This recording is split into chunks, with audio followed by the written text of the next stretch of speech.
Listen up. There's no more excuses. We're empowering those who want the hustle by exposing the status quo. The days of ordinary are over. It's time to crush mediocrity and start discovering your greatest potential. Welcome to the Hustle Nation. To the Hustle Nation. To the Hustle Nation. To the Hustle Nation. To the Hustle. Welcome back to another episode of the Hustle Nation podcast. Today, as always, we've got a real treat. Mr. Merril Hoge is in the house. I'm sure you've seen him on the gridiron for many, many years. I'm sure you've seen him on TV as an NFL analyst, or maybe you've picked up one of his books. Merril Hoge is founder of Find a Way. And Merril, just want to say thank you and welcome to the show. Yeah, my pleasure. Looking forward to it. Yeah, likewise. So I got connected with you on LinkedIn and discovered that you've got a podcast, you've written some books. Obviously, people have seen you on TV. They've seen you on the football field. We're going to get to all that good stuff. But before we do, I want to hear your story because there's one thing I found very quickly is Find a Way is more than just 3 words. There's a lot more to it. So let's start with your story. Tell me about your journey, how you made it growing up to the NFL and to where you are now. Well, to put it in the quickest nutshell I can and condense it as quick as possible. I think the best way to is to paint a picture of the time frame of when it happened. People use the experiences that we have today. And so when you share some things, they're like, what? So I'll give you an example. In 1973, I was 8 years old. Okay. It's the first time anybody had ever asked me, hey, Merril, what do you want to do? What do you want to be? And I was 8 years old and I was thinking, I wasn't frustrated by the question. I was actually intrigued by it. I didn't clearly know what I wanted to do. I was 8 years old. And it got me to thinking and looking around going, wow, what? I mean, I've never thought of that. It's just 8-year-olds mostly don't. So this happens in 1973. My dad was a milkman. He got up at 4:30 in the morning. He went on a route, delivered milk to people who left empty bottles of milk in a container on a porch. You didn't go to the grocery store and get milk back then. It was delivered to you. And in 1973, not everybody had a television. And if you did, it was a box about yay big, an antenna, 2 knobs, 3 channels, no remote. So you had to select the right channel before you got comfortable on the couch. Now, if your parents watched television for you, well, you end up becoming the remote. That's how I think the remotes were invented. But I recall that picture is important because I had never seen football on television. We had a rule in our home that our television couldn't be on Sundays. And even if the television were on, you're probably only going to get one game. Okay, so that's an important perspective for this reason. I had been playing football in the backyard. I just signed up for it. I was 8 years old and I just got to sign up for it. And I couldn't have been more excited. And we went to my grandparents' house and it was a Sunday. And it was shortly after being asked, what do you want to do? What do you want to be? And we walked into the kitchen. I looked to my left and there it is. The Green Bay Packers were playing on television. Now, the big deal wasn't the Packers were playing on television. The big deal was I'd never seen football on television. I now had an answer. I now knew what I wanted to do, knew what I wanted to be. So I started announcing it right away. I'm going to play in the NFL. Anybody ask me, I'm going to play in the NFL. One of 4 things was always said to me right away, right after I said it. Oh my gosh, you know how hard that is. Do you know what the odds you playing in the National Football League are? Oh, son, don't put all your eggs in one basket. We wouldn't want you to be disappointed. Or, man, that's impossible. So it's things like that, actually, and many others, why I see things through a child's eyes more than most adults. The people who were supposed to encourage me were the first ones to discourage me. But it was my real first taste of resiliency. None of that fazed me because once I saw it, I was like, that's what I wanted to do. I couldn't. Then when I started playing it, I was like, oh, that's really what I want to do. And I never lost sight of that. A few years later, for whatever reason, we're in class one day, our teacher walks in and she says, okay, everybody put your pencils down, set everything down. I want to tell you something. Everybody needs to have goals in their life and you need to write them down and pin them up in your room because it's where you start and end your day. Yeah. I was 10 years old. I'm like, that's the greatest thing I've ever heard ever. Then I start thinking like, man, if I had my own bedroom, Here's what I'd have that I'd never seen. I'd have a wall of cork. I start thinking because I was thinking that's a big. I didn't just think one goal. I had all kinds of goals that I'd write up because my life was going to be about a journey of goals, and every step was going to lead to another one. Um, but I had a problem. I shared a bedroom with a little brother. We had a bunk bed, so I couldn't put anything on my wall without it coming down. That's why I used to pray diligently he would disappear because I wanted my own bedroom. But doesn't mean I don't love my little brother. I was passionate about having my own bedroom. If I did, that's what I'd want. Well, a few years later, my dad announces the concrete basement that we used during this time of year, the wintertime, as our playground. We were going to lose it to 2 bedrooms, a family room, and an office space. Now, the good news was one of those bedrooms is going to be mine. Well, I asked him if he'd make me a wall of cork. He asked why. I explained. Anyway, he makes me a wall of cork. It ends up being a half a wall, not an entire wall, but that's where actually the journey began. When I pinned all those goals up, the very top goal was I will play in the National Football League. I picture my favorite player, Walter Payton, and a picture of my favorite team, the Pittsburgh Steelers, and a symbol of the NFL, and I put it up there. And I have what now I call my first moment of truth in life. It was my first moment of self-reflection. As I looked at the goal, I just started thinking about everything people had said to me, how hard it was and the odds. And I started, the odds are 0.016% of eligible drafted players get drafted in the NFL. Only 30% of those make it. So I don't know what they are from Pocatello, Idaho. I just know they're less. There might be some validity to those people saying the odds were against me, but the more I let them weigh on me, the heavier they became. And for a moment, I will play in the NFL was nothing more than like words on a wall. And I go back to that moment of truth and moment of self-reflection. I remember thinking to myself, I'm like, man, I didn't write that to be words on a wall. Like I wrote it down because I want to achieve it. And that's when my entire world changes, because it's the first time the words "find a way" would pop into my head. Because as I'm generating, well, no, I want to do that. That's why I put it up there. And then the words "find a way" popped into my head. We'll find a way to do it. And man, it's like it sent me on a journey. Like an explosion went off. I mean, I got so excited. I was energized. It's the first time words had ever given me hope. And I moved my goals down. I wrote the words "find a way" and I put that at the top of the wall. And then I started thinking, what can I do? What do I need to do to get there? And it sends me on a journey. But the first person I thought of was Walter Payton. He's my favorite player. I'd heard about all these things he'd done about. I go back to this. Now, this happens in 1977. So this thing we're using right now and this thing, okay, that didn't exist. That phone was bolted onto a wall and there was a cable attached to it. If you're going to go find out information, you had to go to the library. And it sent me on a journey. Those words on that day and still the days I look over on my board there, because they still resonate with me. They inspired me to do the one thing every human being is responsible for, regardless of your circumstance, regardless of what hand life has dealt you. Do something about your circumstance. Either build on it or change it. You're responsible for that journey, because I think people are smart enough to know what the results will be if you do nothing.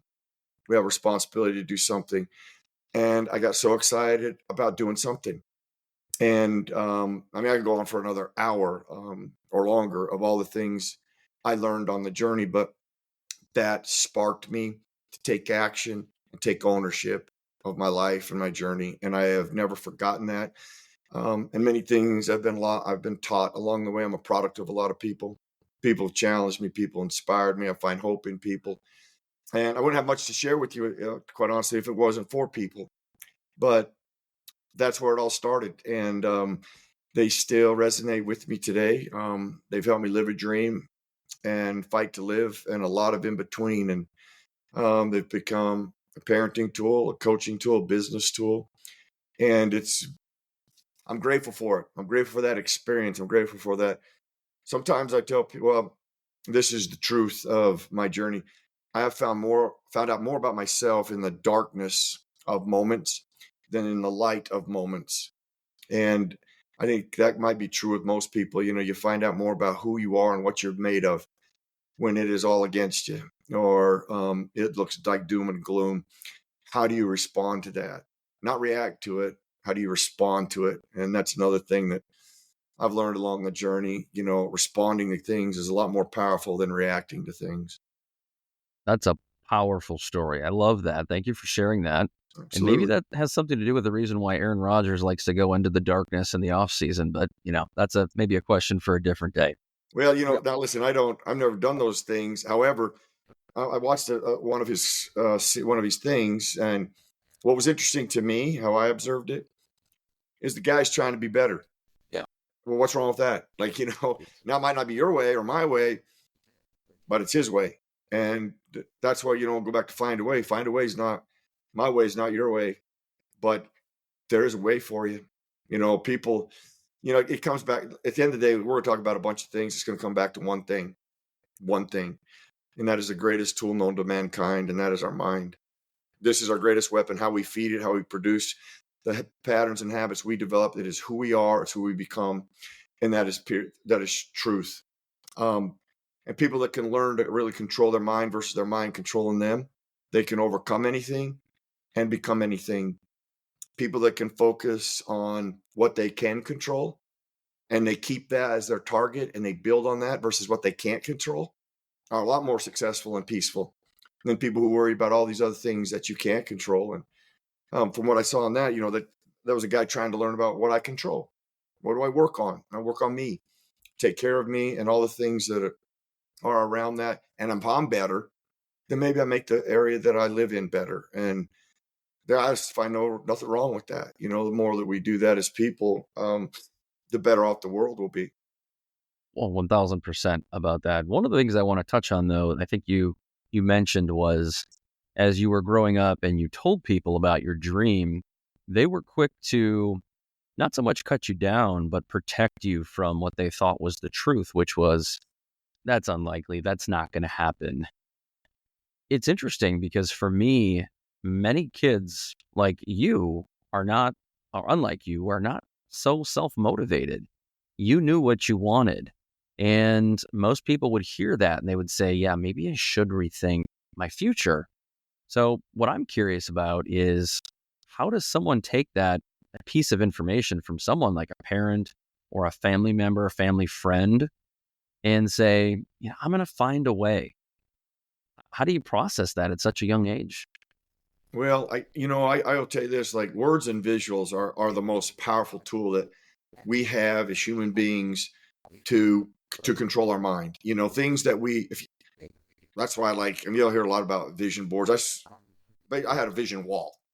That's how I didn't know it at that time. And I didn't know all these things. I just performed that very first exercise at age 12, just because of some information a teacher gave me or challenge she gave us. And what that led to. So to really answer your question, I go back to that moment of truth. Here's of all the four things that were said to me, the one that is probably so confusing and disturbing is those people who go, hey, we wouldn't want you to be disappointed. Okay, Right. Wait a minute. Okay, where I will be actually, when I'm having that moment of truth in life, when I got to that comment, I remember thinking, oh man, I will be disappointed later in life if I don't try. So I don't want to Yes. disappoint myself. Man, Right. I do everything I can. Here's what I found out. I know of nobody done their very best, give everything they've had, that's ever been disappointed. Never had anybody, look in the mirror and go, I did my part. You have peace of that. Now, you may not have gotten to where you wanted to go. Many times that's happened to me. I've not accomplished what I've set out to do. And then in moments of self-reflection, I go, okay, wait a minute. There's been times that you do everything you could have possibly done on the journey. Most of the time I can say yes to that. And I have peace with that. I'm like, well, you know what? There wasn't anything more I could do. Okay. There's obstacles that we just don't control that were part of why I didn't get to where I wanted to go. And I have peace with that because I know this, I could not have done anything more. I got everything out of my God-given abilities. And then there's been other times I'm like, man, yeah, there's a little more. That's why moments of self-reflection are so important. You can't lie to yourself. You can try to lie to yourself. You can try to make excuses, point fingers, and cast blame, but you make your day easier, tomorrow harder. At the end of the day, the truth is the truth. And that experience as a kid, I just remember going, wait a minute, I would never want to be disappointed. actually, I thought, I'll be disappointed if I don't try. That's the first thing I thought of. I was like, shoot, disappointment. I know of nobody that hasn't had some disappointment in their life. And without disappointment, you really can't appreciate success and accomplishments. You got to have that balance, and you got to have experience both to really embrace and understand both. And I just remember as a kid, I was just smart enough to go, hey, wait a minute, I'm the one doing this. I'd be disappointed if I didn't do it. And that was the day that I committed to that goal. And I was like, I went all in, and whatever work was required, I was committed to doing it. And nothing was going to deter me from that. Now that wasn't an easy road. I'm not trying to make it sound like after that day, it was smooth sailing. I mean, it was an arduous journey of nearly over a decade, 9 years, because I was age 12, got drafted when I was 21. And then that was even the start of an opportunity. I was going to make it in the NFL then. I just got drafted in the NFL. I still had to make a team. And I got drafted in the 10th round, not the first round. So the odds are against me again. It's quite profound that at a young age, you were kind of reverse engineering the feedback that most people would say, yeah, you're right. That's a bad goal. I'm going to turn this into rocket fuel. But where I want to go next is I want to learn more about this journey, this find a way journey that you were just starting to manifest and just starting to build as you go through high school. What did that look like? Because, you only started just a few years prior when you said you were 8. So take us through that journey of playing high school and even, moving on to college football. Well, we all, people who've been through the journey of high school and college, as you reflect back, you're like, man, there's, that journey can be difficult because of peer pressure, influencers that you have that are your friends that are, they have, certain objectives too and things they want to do, and they might not align with yours. Here's the one thing as a young kid two things that I heard as a young kid that really helped me be committed to that goal and not deviate on the wrong path or go about it, leave my journey. Even though I was, have a lot of peer pressure and good friends and people that wanted to do different things on a weekend than I needed to do. One is I was at the library looking for things on Walter Payton, quite honestly. And I stumbled across a guy named Aristotle. And at the time, I was like, I don't even know who this guy is. And still this day, I cannot tell you why I chose to read the stuff he had written. But the more I read, the more interested I become. And I come across what ends up being the foundation of my journey, quite honestly. It's a quote that Aristotle made, and it was, "We are what we repeatedly do. Therefore, excellence is not an act, but a habit." Now, this is how I interpreted it. I knew I had no room for error. And those words, again, gave me hope because patterns and habits were up to me. The choices I was going to make, up to me. And nobody stumbles out of bed and becomes excellent. But, man, you can work at it. And that's how I read it. I was like, wow, the truth in that. And it's still true to this day. Any human being asks themselves, what do you repeatedly do? It's who you are. What's great and powerful in that, if you like it, build on it. Because if you don't, being stagnant is a quicksand of life. If you don't like it, you can change it. Just the power in that. Go back to the ownership aspect of your life. Don't sit there and go, I'm this way because that's how I was raised. And this is, that's all you're doing is pointing fingers, casting blame, and making excuses. It's a toxic blender of disaster. Has garnered success by no one ever. Well, that quote really gave me another energy of hope and a way to approach things, patterns and habits. So I knew I had to be committed. How I trained, when I did it, how I did it, and I go back and think of how I used to train back then. I remember when I heard about amino acids. See, now this is like in 1979, 1980. So you got to paint another picture. Amino acids have just come out on the playing field. I mean, I don't even think protein powders had been around, so like as far as nutrition goes and training, it was if you had a universal set in your school, like your school had the greatest gym of all time.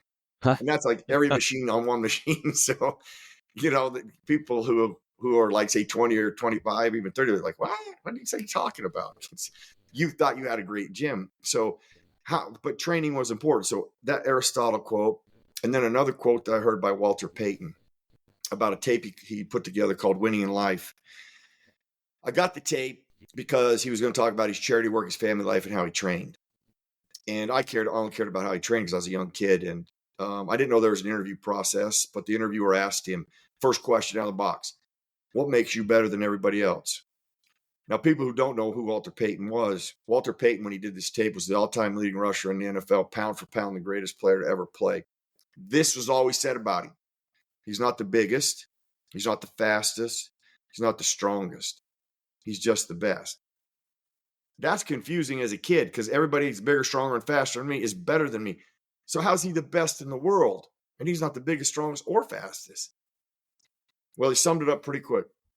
After he's asked what makes you better than everybody else, he paused for a second. He said, because I want it more than they do. Every single day of the week. In the off season, when I go run that hill at 7 o'clock in the morning, it's 80 yards up, 40 degrees and sand-based. I want it more than they do. Monday, Tuesday, Wednesday, Thursday, Friday, and Saturday. During the season, when there's not 65,000 fans sitting in the stands screaming and yelling for us, I want it more than they do. Monday, Tuesday, Wednesday, Thursday, Friday, and Saturday. Then Sunday at 1 o'clock, when you get to see me, man, you better believe I want it more than they do. I hit pause. That right there is a mindset and a choice any human being can do. It's a relentless approach to something. It's a relentless approach or commitment to something. It doesn't matter what it is, but it goes back. I told you, we will always come back to this. What you program here, what you train here, what you believe in, what you tell yourself, what you believe, what you prepare and practice for every single day. Not when it's convenient for you, not when it works for you, every single day. It is the greatest weapon I've ever developed. After hearing him say that, because that tool can be applied to anything in life. It's not just sports. It can be anything. Challenge comes your way, circumstances, something you are trying to accomplish. It's applicable to everything. But it starts here with that relentless commitment and approach, patterns and habits, and application and action. Grateful for those things because those help me when on Friday people want to go up and take a kegger and go up the hill and drink all night. I was like, well, I can't. I gotta work out. I gotta train. And so they helped me stay on a path that you can fall and erode off of. And they're great lessons as a kid to learn and are critical and pivotal for me in helping me live my dream. That's an incredible story because everybody needs that reminder that your thoughts, your mindset really is where everything starts. And that controls a lot of other things from there. But I want to move on to, you move on from high school football and beyond. What were some of those additional habits and behaviors that you developed? Because obviously you were very disciplined. You had an elite mindset.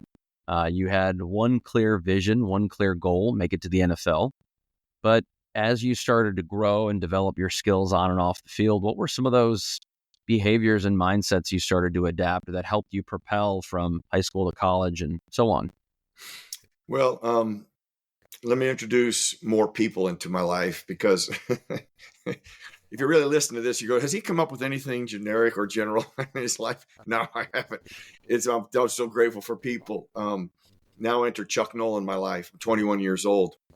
Chuck Noll is the only coach in NFL history to win 4 Super Bowls in 6 years. He's one of the Mount Rushmore coaches of the NFL, one of the greatest leaders, teachers, human beings I've ever been around in my life, and I've never met another man like him. He was great at teaching football. There's no doubt about that. But he was also an outstanding teacher of life. One of the first meetings we ever had, I remember he brought up, football's not your life's work. I heard that. I'm like, what's he talking about? Like, football's not my life's work. I know at this point I've been doing it for then in my rookie year. So I played 22 years, 16, 13, 14, whatever it is. I'm like, what's he talking about? I'm going to do this the rest of my life. All right. And he was just talking about how important it is that the stage that we have, you use it, don't abuse it. You build off this stage. And your life's work is going to be what you do after this game, not this game. Again, I'm like, what's he talking about? But I was listening. I give myself credit. I was 21 years old and I was smart enough to know I'll never come across another person like this in my life. I knew it. And I knew that I better take inventory, I better take notes, and I better listen. And I'm so grateful I did, because all of the lessons and challenges that I experienced in 5 years are largely who I am. I started thinking, well, it's okay, your life's work. Well, geez, what would I want to do? And he mentioned, hey, listen, if you got to finish school, go finish school. He goes, if you start it, finish it. And then he would just talk about there's other opportunities, from this. That's why I went to use the stage, don't abuse it. People are going to reach out to you. Make sure they're credible. That was another thing that I've never forgotten. He's like, just don't assume everybody's credible. Make sure you tie yourself to people that are credible. Think of that lesson. Think of how important that is for every human being in every scenario. Make sure you got people that are credible. And, if they're going to willing to help you, extend your hand too. This isn't a catering system. And he was just really good at challenging and opening your scope and suggesting stuff. And had he not done that, I probably wouldn't have committed to do all the things I end up doing in the off season and even during the season. And that's how I came across broadcasting. I came across that on accident. A radio station, I had been doing a call-in. One of the first players ever. Another picture, because people go, first guy to ever do a call-in. They're like, everybody does that. Yeah. In 2025. Yeah. Not back in not about like in 1988. That was a very foreign thing that players were, TV shows or did radio. You'd heard interviews from, but they didn't do shows or call-ins and stuff. And I did it from the PR station, and the PR offices in Pittsburgh with the Steelers. And another radio station, it actually became popular. People liked hearing another player talk about, or a live play, a current player talk about the upcoming game and the opponent. And so, that station was B94. The rock station, DVE, reached out to me at an appearance and asked me if I would. Well, first of all, they asked me how much B94 was paying me. Well, I'm dumb, not stupid.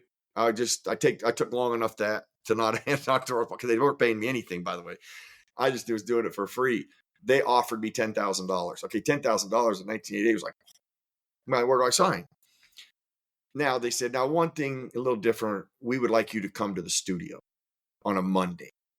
Okay, now a Monday after a Sunday game. Yeah, that's not the easiest task. And our first meeting's at 8.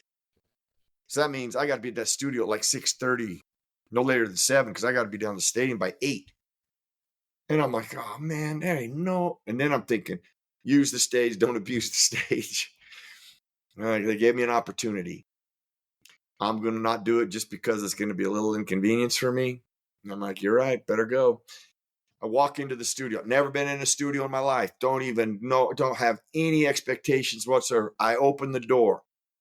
Boom. It hits me. I'm like, this is the coolest thing I've ever seen. Like microphones and all these boards. And I'm like, oh, I knew what I wanted my life's work to be. I was like, this is what I want to do. So I stumbled across it on accident, but through a challenge and doing a due diligence, taking action, being responsible for your journey, not thinking things are just going to fall in your lap and about doing nothing. And that sent me on another journey. And I am grateful for that, or I would have never come across broadcasting. What's up, listeners? I just wanted to say thank you for being a part of the Hustle Nation community. We are absolutely thrilled and honored that you listen to our show. I wanted to take a break to share a special resource with you. I'm talking about our 2020 Vision Guide. This is a pivotal tool we use in our workshops where participants typically invest thousands of dollars for transformative experiences. Imagine having a crystal clear, actionable roadmap to not just meet, but exceed your personal and professional goals. That's the power of the 2020 Vision Guide. And here's the best part. We're offering it to you for free. This is your chance to leverage a tool that has propelled hundreds of people achieve unparalleled success. Visit our website now. I'm including the URL in the show notes below, where you can download our guide and start your journey toward clarity and achievement. Don't wait. It's time to create the life you deserve today. Now back to the show. That another amazing story, Merrill.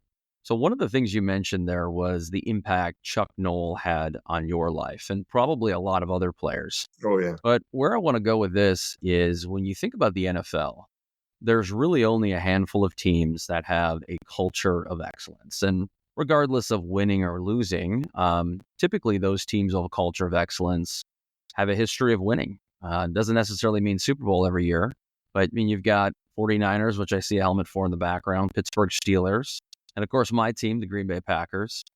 What is it about organizations like the Steelers that have this culture? I mean, even today with Mike Tomlin, I mean, it's no nonsense. It's winning, it's culture, it's family. It's a lot of the things that, for whatever reason, seems like some organizations glaze over. Well, it's pretty simple. It's ownership. It's the very top, from the chief to Mr. Rooney to Art now. When I first got drafted, I knew that the chief was still alive. The chief passed away in 1988, my second year, but I got to know the chief, and he had a incredible reputation and standard that he modeled. Okay, I think one of the most powerful tools, if not the most powerful tool in leadership, is modeling, especially when words and actions match. Words are strong, action is powerful. You can say one thing and do another, and everybody's going to do what they saw, not what they heard. Period. That's 100% true. But when they match, then you have something. And he was impeccable as he modeled. Mr. Rooney, impeccable as he modeled. Chuck, impeccable as he modeled. Bill Cowher, impeccable as he modeled.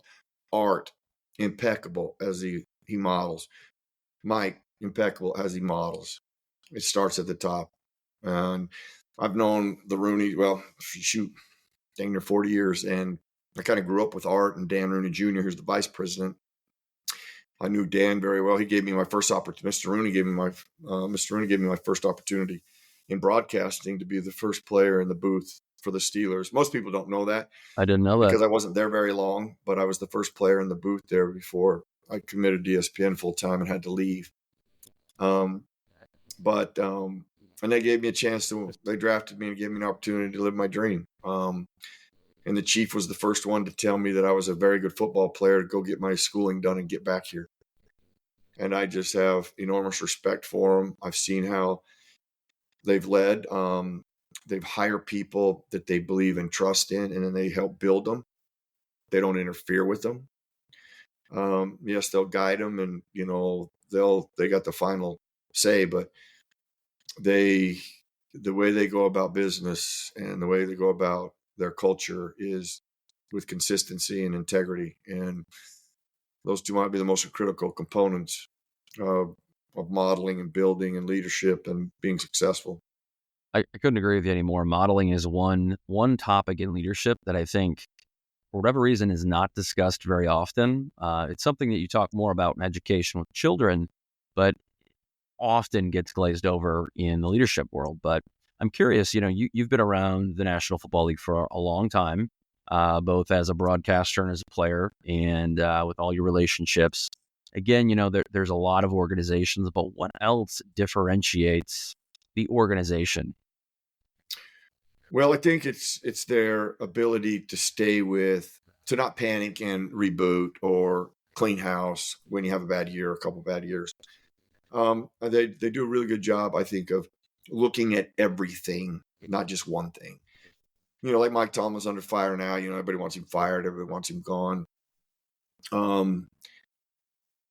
If I looked at the season, I go, yeah, Mike just made a lot of really boneheaded calls. He didn't do, from a leadership perspective, because everybody else was doing it right, and he just kept doing it wrong. But that's not the case. No. You go across the organization, and from a player perspective, a performance perspective, in every perspective, execution, there's a lot there that needs cleaned up and fixed. And they believe that, and they have believed for a long time, that Mike is the guy that can help clean that up and organize it and grow as a leader. Just because, listen, Chuck Noll got Coach of the Year 1 year in 1989. He didn't get it during his four Super Bowl wins. He didn't get it through that 70s decade run. He got it when everybody said the game had passed him by. That's when he performed some of his best work at the end of his career, because he kept growing as a leader and a coach and getting better. Just because you've been doing something 20 years, that's where I think the message of Find a Way is also such a pivotal tool. Is it constantly makes me look at, and the message I try to share is look at yourself, like open yourself up. Where are you? Where are you going to go from here? Everybody needs to grow and evolve. Challenge yourself. You do those type of things in life, boy, you grow and evolve. You don't become stagnant.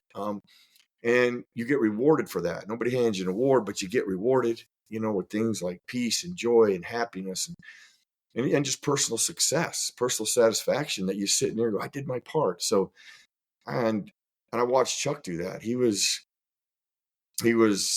as good. He continued to grow as a leader. I think Mike grows as a leader. Bill Cowher grew as a leader. I watched him in his first few years grow as a leader. It was incredible, and that's what the Rooney's believe in. He's like, they don't know how to be a head coach, because all these guys became the head coach without head coaching experience. They knew that. That's why they're like, we got to grow with them. We got to help them. And I think that commitment to that is, why they've been what helps them be successful. It's so funny you say that. Being a Packers fan, I was listening to the end of season press conference from the general manager, Brian Gutekunst, and he literally used that word. We're going to take a holistic approach. He was asked about a player or a coach or something like that. And he said, no, that's what you guys do. We look holistically at the whole thing. And that stood out to me, just as someone who likes to understand and consume leadership content. And I think about that. And there was a comment made earlier on maybe the Dan Patrick show, and they were talking about Tomlin. And they said, look, if you fire this guy, or, mutually agreed apart, said there's going to be dozens and dozens of college teams and probably a dozen plus NFL teams that would say, you know what, we'd rather fire our head coach to get this guy because he's that good. So where I'm getting at with all of this is, you look at the Pittsburgh Steelers, and they've had like 3 coaches over the last 40 some odd years. Almost 60. Yeah, it's unprecedented in professional sports today. So when you say that, they're not going to blow things up after one bad season or one bad play or maybe a bad acquisition, that is something I think, you look at organizations like Cowboys and the Browns, and, I don't want to necessarily name a whole bunch of players or teams, but you look at the organizations of excellence that win year in and year out, they're going to be patient, and they're going to, as you say, find a way, aren't they? Well, you got to realize too, they made it to the playoffs. You know how many teams would wish they would have made it to the playoffs? Yeah. I understand they didn't play their best football and they really eroded into the playoffs, but they made it there. They're good enough to make it there. So you're not that far off, but you're not a championship team, and you got to reset things and reevaluate things. And I can tell you this, I go back to, reacting versus responding. Fans react. Good leaderships respond. They sit back, they take in all of the information, assess what I can control, what I have control of. And within that scope, I fix that. And that's all you can do. And if you can't fix it, don't worry about it. If you can fix it, don't worry about it. And people worry about both. Why? You can fix it. You can't, forget it. So, and I think when you have that type of focus and perspective, you're better off. You make better choices. Yeah. That brings up a really interesting point. You had posted about something on LinkedIn recently about physical health and mental health. And that is something that I think, I don't care who you are, where you come from, what you have, those are some reminders that everyone needs to have. And you just mentioned what you can and cannot control. I'm curious to hear your perspective on connecting the two, because I personally believe physical health is extremely important, and I probably advocate for mental health more than most people. And I'm just curious to hear that story, if you're open to sharing it, when you were connecting, in your own journey, physical and mental health, and why that's important to you. Well, listen, probably one of my darkest days. Probably, I got several of them, but this preceded being diagnosed with cancer, which is a darkness in itself. But where my career ended, I just went in. I was in the middle of the season. I went into cardiac arrest. I was in intensive care for days. I had to learn how to read again. I was an emotional and a physical and a mental mess. I laid on the couch, I bet you, for several months. And every day, I just eroded further. Where I get the point fingers, cast blame, and make excuses, I got it from this. Because I laid on the couch every day. I was angry at the Bears. I was angry at the medical staff. I had no purpose. I had zero hope. I was in a bad space. My daughter here, this is kind of, I think there's a fine line between tragedy and comedy. You got to have a little bit of humor. I would sit and watch my daughter was 2 years old, and I would sit and watch Barney. People remember Barney, purple dude. And I'd sit there for hours and watch Barney with her. And she'd suck on her bottle. I remember she had a little tiny chair, and she'd just turn to look at me. She's the only person I could be around. She's the only person that understood me. In fact, I would read to her books, and I would read them like this. I am going. That's how I'd read. But she loved it. And I'd sat and watched Barney, and I like this stuff. I'm like, how can I like this stuff? But it tells you, I was just in such a bad space. So this goes on for several months. And I can't even leave my house and get back. I couldn't go around the block. I felt like I was completely lost in the woods. That being said, I just remember one day, remember laying on the couch, going through the inventory, casting fingers, pointing casting blame, making excuses. I'm going through my process. I'm doing it. I'm getting more bitter and more angry. And then I have a moment of truth, another moment of truth in life. There was almost this little light that was left in me. I just had a little bit of light left. And I'm like, hey, wait a minute. You're responsible. You need to get off the couch. You need to do something about your circumstance. Very similar, but that one was towards a goal, a dream I had. It wasn't digging myself out of the gutter that I had been put in, not by myself, keep in mind. So I got every reason to point fingers, cast blame. I got all the evidence. I didn't do it. But it's irrelevant. It's irrelevant who did it. The responsibility that I took on that day was actually the thing I'm probably most proud of myself, showed the most about me, is that I got off the couch. I got off the couch. Lynn Swan had been calling me because I told you I'd worked at different areas of broadcasting. I was in Chicago at the time. I was doing a Monday night radio show at Walter Payton's place. I did the post and pregame show for CBS. That was part of why I went to Chicago, because I had been building my network of broadcasting. And now listen, that all fell apart because it was during the season. So I didn't have that ability to go do that stuff because I was, cognitively, I just wasn't functioning right. But he'd try to call me. I remember I got asked several times. The Steelers called me. They go, hey, Lynn Swan's been trying to call you. And I'm like, yeah, I know. And then knowing he was trying to call me even made me more angry and and this is really, an awful attitude. It was awful. Just kept beating myself up, pounding myself. But that day I decided, you know what? Get your butt off the couch. Get your butt off the couch and make the first call to Lynn Swan and return his call. Ironically, they were going to be in Illinois.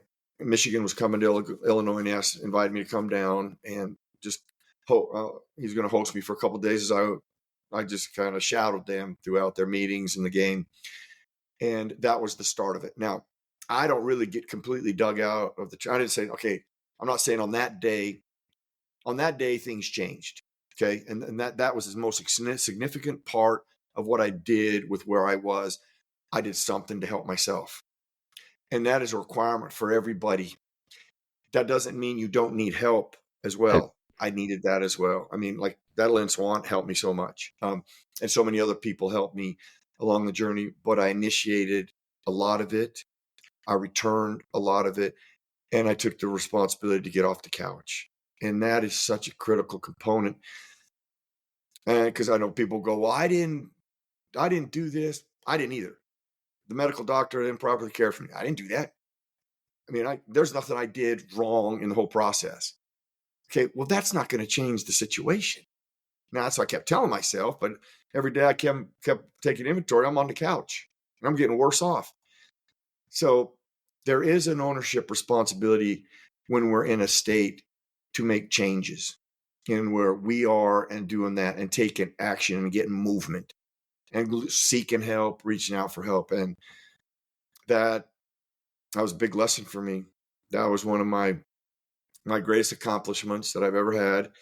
And I reflect on it often. And that's why I share it often, because people can get caught up in pointing fingers and casting blame and making excuses.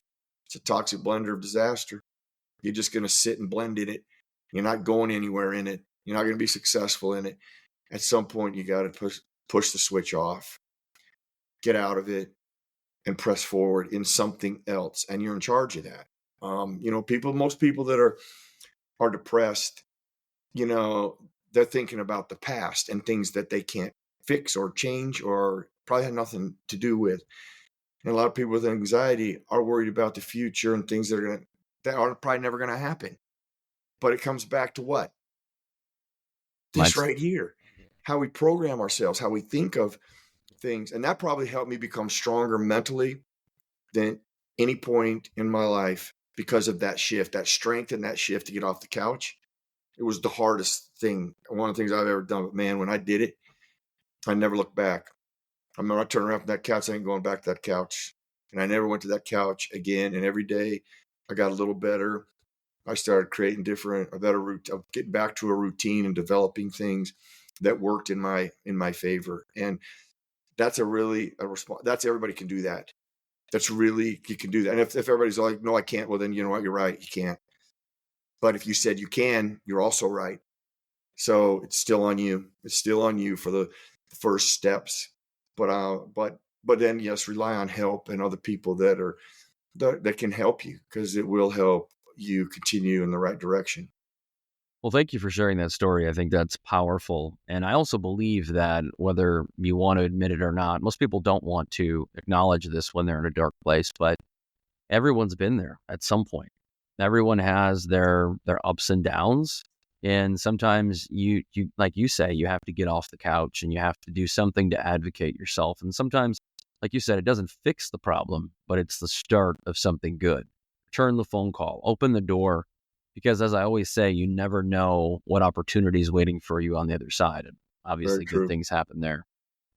So we could talk football, Merrill, for hours, obviously talk about the NFL. I'm sure a lot of people want to hear about that. But before we wrap this up, when you started talking, you talked a lot about vision, and vision is something we talk a lot about at the Hustle Nation. And I want to try to encapsulate your thoughts on it for a couple of reasons. Number one, as we record this, we're at the start of a new year, and there is never a bad time, but there's never been a better time to craft your vision. So if someone's out there and they want to make 2025 their best year yet, why is it they need to have a vision? And yours was find a way to get to the NFL.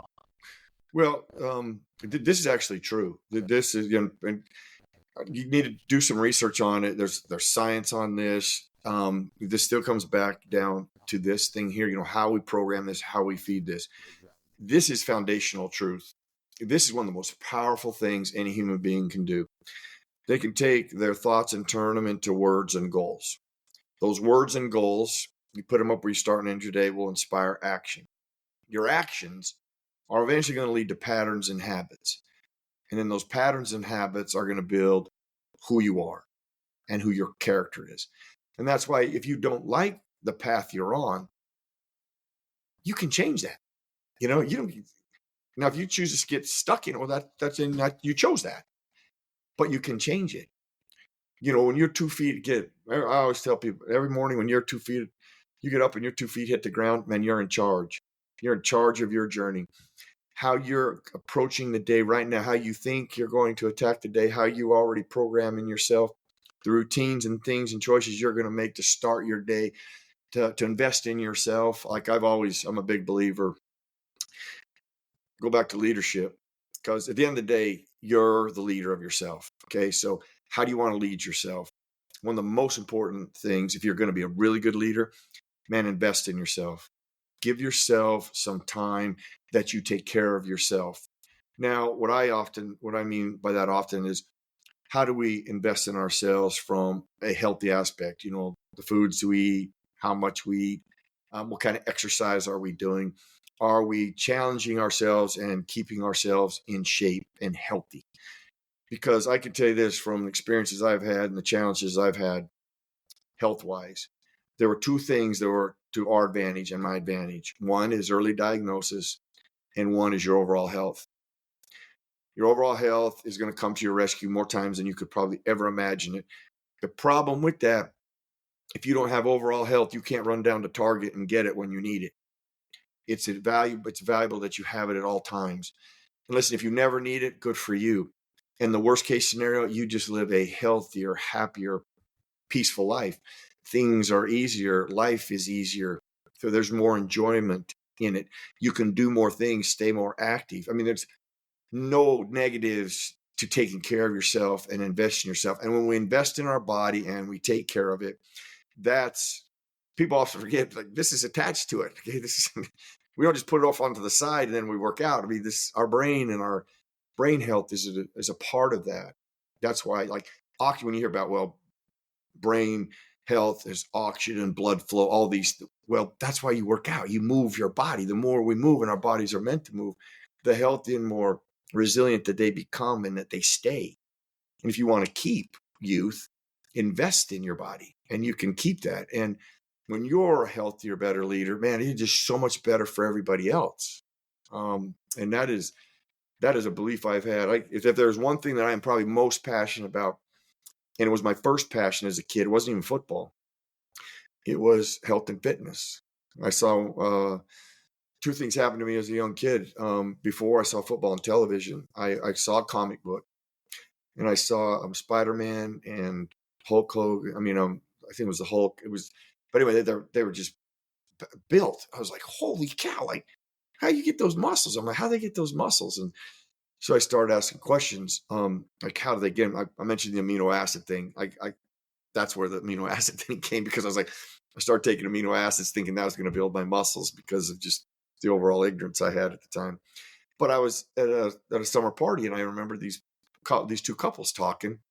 There was the son and the father. They were walking on the other side of the pool, and the kid was like, he was Mr. Everything, athlete, football, basketball, track. I mean, he could do everything.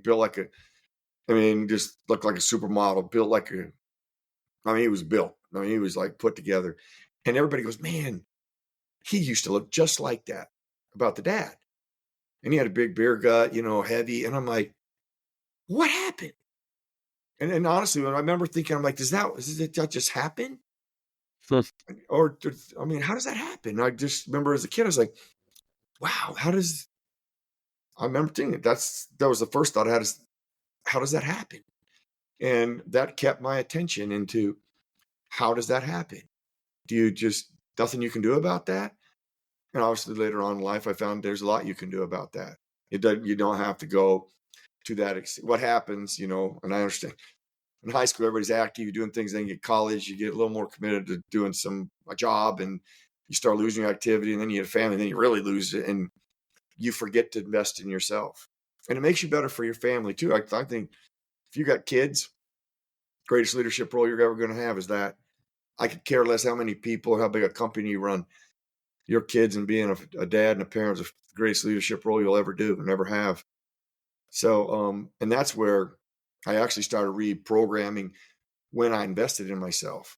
I used to work out later in the afternoon when once I had kids, I was like, I found out one day, I was like, man, I didn't even work out. And I'm like, because I was so busy and I'm like, okay, but then I better get up and get going and take care of myself before I have to get my kids up. And that's when I started to change how I went about investing in myself. But I've never lost sight of that. And I'm so grateful for it. Diagnosed with cancer. First thing he said, your health might save you. Open heart surgery, boy, your health, that might save you. When I was in intensive care after, my career ended in Chicago, they're like, your overall physical health is probably going to help you. I mean, saved me so many times. It's been a valuable weapon in all aspects of life. And I will always invest in it. It will get my full attention. And I give it anywhere from 30 minutes to 2 hours every day. I love that mindset and that mentality because I too had cancer at a young age, and I feel better now in my 40s, my mid 40s, than I did in my early 30s. When you wake up in the day and your priority is your mental and physical well-being, it is amazing how things change. Your mindset, your memory, your performance, a lot of things change as a byproduct without really doing anything other than getting up and getting physical, getting in shape. So that's a great message everyone needs to hear. But Merrill, we got to wrap this up pretty soon, but I got to ask you a couple quick hitting football questions. So number one, who was the biggest influence on you as a player in the NFL? Who was maybe the best leadership locker room guy that I played with? Or, well, I'll tell you, doesn't matter. The guy who impacted me the most and significantly was Walter Payton. Did you get to meet him? Yeah, I got to meet Walter my rookie year. Just a real quick story, because I probably think of Walter Payton one time a week at least because of this, and it is one of the most, if not the most important thing you can do to a human being, too. By the way, so. The game was over. We played preseason games. My second preseason game. My goal was to meet Walter Payton. I wanted to tell him how, I ran dirt hills. I watched the tape I had watched where that mindset and that changed my life. I had a whole host of things I wanted to share with him, but to be on the same field with him, from over a decade watching him and to play with him was just extraordinary. Well, we lose 50-0. So I'm heading to the locker room. I never saw Walter Payton. I lost sight of him after the game was over. But something said, hey, look to your left. I looked to my left, and he's walking right in the middle. He's like right in the C in Chicago on Soldier Field. I went running over to him, and the first thing that caught me off guard is that I was bigger than him. I'm 6'1", about 220 at the time, and he's 5'10", 205. So that took me back because I had this cat built to like – and then when I watched him play, I was like, yeah, he's all that. I reached my hand out and I said, Mr. Payton, my name's Merril Hoge. And I went into the dissertation of the running the dirt hills, watching the tape. And I went to a whole bunch of things. The Chicago Bear lamp that I had next to my bed that I have still sitting over there. And I really never scripted it or reviewed it or went through it enough to button it up nicely and thank you. So I said, hey, could I get an autograph? Well, nobody's carrying a pen with us, first of all. And I'm not an autograph guy either. I just asked that out of sheer panic. I've never been an autograph guy.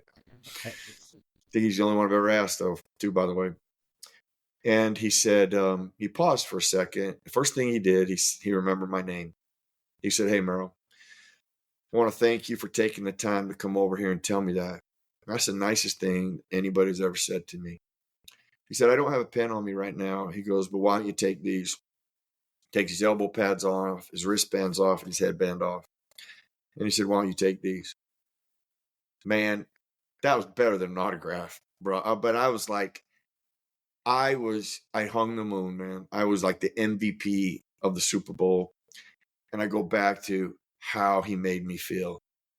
Like he made me. Was it the best thing Walter Payton has ever heard? Absolutely not. Absolutely. Well, that's the best Walter Payton. No, but that's not what he said to me on that day. And how he made me feel, I've never forgot that. And he didn't need to. He just didn't need to. And that's even more speaks to who he was and the value in how you can handle people. And I never forgot it. And Many times when, somebody runs up on you and it's not the right timing, I just think about him. I'm like, how would he handled me like I caught him out of the blue. He was heading the locker room. He's all telling me to rush. It's a preseason game. He's like, he's got nothing to do with this thing. He wants to get out of here. And he listened to me. And then he made me feel amazing. And I've never forgot that. And then when I got to Chicago, I eventually got the autograph I was talking about. That's a whole other story. But Walter Payton was everything anybody would ever describe him to be. He was a fabulous human being, pound for pound, the greatest football player to ever play, still this day. Those are amazing stories. Thank you for sharing those with us. Before I let you go, Merrill, let's talk a little bit about your books and what you've got going on, because your career's changed a lot. Now you're helping businesses and business leaders through some of your keynote speaking, your books, your curriculum. Talk a little bit about that for a moment. Well, speaking is my primary passion, and, Find a Way is really a message of hope and what's possible for people, especially when they realize, the tools they do possess, they take ownership of their journey, and they develop habits and patterns to help them move forward in whatever direction they're going or challenge they're dealing with. And when you feel people take that, and when you hear them respond, I honestly don't think there's a greater feeling than that, is that because all these people I've just shared, they've helped me in so many ways, and I'm so grateful for them. And that's what moves me about being able to share a message with people, is there might be something missing in their journey, or that they've never heard of before. They hear for the first time, they're like, oh, I get that. Like my teacher walking in and going, hey, right, everybody needs goals, write them down and put them up in your room before you start and end your day. Like, wow, I've never heard of that. And if you could give somebody something to help them on their journey, I always say this, that life is the greatest team game. Individually we're strong, we have our strengths, but man, collectively we are powerful if we share them and we learn from each other. And that's what the message is about, is really to empower people of what's possible, especially if they take ownership of their journey, they create patterns and habits that work for them, and they're relentless to that. Then they can overcome anything and become anything. And that is a fact. And when they start doing that and applying it, that's when you see great growth in people and change in people. And that is my biggest passion right now, that I still do stuff with the Steelers and help run a way of play program with the NFL. But if somebody said, hey, listen, you got to pick one, I'll pick speaking. Let him go speak. I get it. I'm with you on that one. What about your books, your services? Where can people find you? Where can they grab a copy of that book? Well, thanks. Just go to merrillhodge.com. It's MERRILHOGE. Right. My ancestors, they don't know how to spell. No two L's, no D. I know, but it's merrillhodge.com. And Find a Way is there. Brainwash is there. And you can get a hold of me too in any other source for speaking or otherwise. You're on LinkedIn, anywhere else? Yeah, well, I'm on Instagram too, and all the other platforms. Yeah, because I'm more passionate about LinkedIn than most things, but I do post on all platforms. Well, Merrill, we appreciate you. Thank you so much for being here. Love the stories, love the connection to football and life, and I think these are some messages and stories that people need to hear. So we appreciate your time. To all the listeners, thanks for tuning in to another episode. Catch you on the flip side. Peace. Thank you for being part of the Hustle Nation.